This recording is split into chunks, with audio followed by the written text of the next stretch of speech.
नमस्ते दोस्तों, आज की कहानी है हमारे प्यारे देवर राजा और उनकी भाभी रानी की।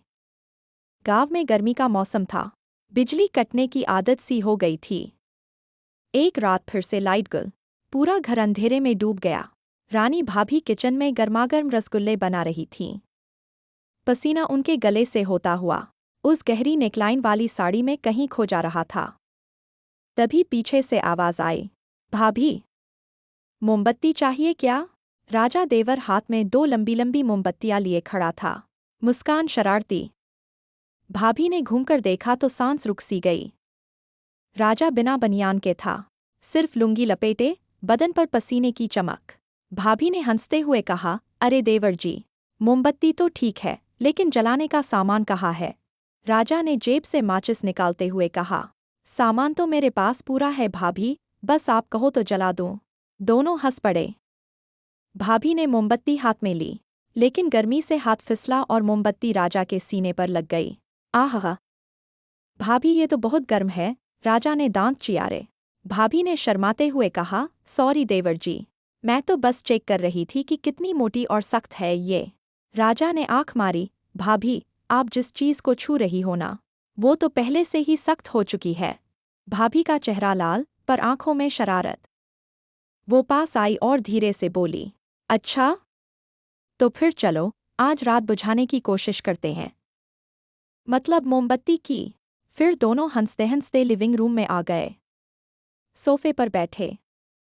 बाहर बारिश शुरू हो गई थी। ठंडी हवा आई तो भाभी को ठिठुरन हुई। राजा ने अपना हाथ भाभी के कंधे पर रख दिया। भाभी, ठंड लग रही है? मैं गर्म कर दूं? भाभी ने नीची नज़रों से कहा, करो ना, लेकिन धीरे धीरे, जल्दी मत करना। राजा ने पास खिसकते हुए कहा, भाभी, आपकी साड़ी का पल्लू गिर रहा है। भाभी ने जानबूझकर गिरने दिया और बोली, तो उठा दो ना देवर जी, या हाथ लगाने से डर लगता है। राजा ने पल्लू उठाया, लेकिन उंगलियां भाभी की कमर पर फिसल गईं। भाभी ने सांस रोकी और धीरे से कहा, राजा, ये जो तुम छू रहे हो ना, ये सिर्फ तुम्हारा भाई देखता है। राजा ने कान में फुसफुसाया, तो आज रात मैं भाई बन जाता हूँ भाभी। पूरा हक लेकर। अचानक लाइट आ गई। दोनों अलग हो गए, लेकिन आंखों में वो आग अभी भी जल रही थी। भाभी ने मुस्कुराते हुए कहा, देवर जी, मोमबत्ती तो बुझ गई, लेकिन अब कुछ और जल रहा है। क्या करोगे?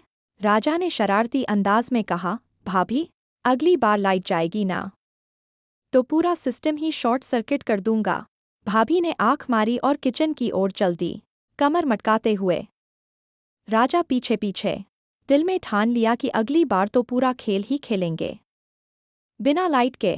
दोस्तों, बताओ कैसी लगी कहानी? लाइक करना, शेयर करना और कमेंट में लिखना। भाभी देवर की जोड़ी नंबर 1। अगली कहानी में और भी मसालेदार ट्विस्ट आएगा।